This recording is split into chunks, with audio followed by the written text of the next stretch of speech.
అమ్మలాలన ఎంత పొందినా అంతనేది ఉందా? 1000 జన్మల ఆయువిచ్చిన చాలనిపిస్తుందా? అమ్మలేని బ్రహ్మ చేసేది మట్టి బొమ్మ, మనిషిగా మలిచేది కనిపెంచు తల్లి మహిమ. మనసున నిలిచేది ఆ మాతృమూర్తి ప్రతిమ. దేవుడు సైతము కోరిన దీవెన అమ్మా.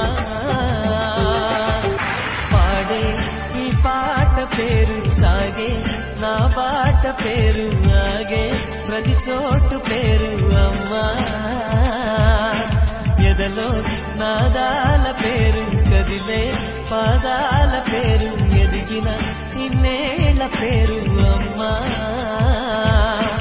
అన్నమయ్య గీతాల భావన, త్యాగరాజు రాగాల సాధన.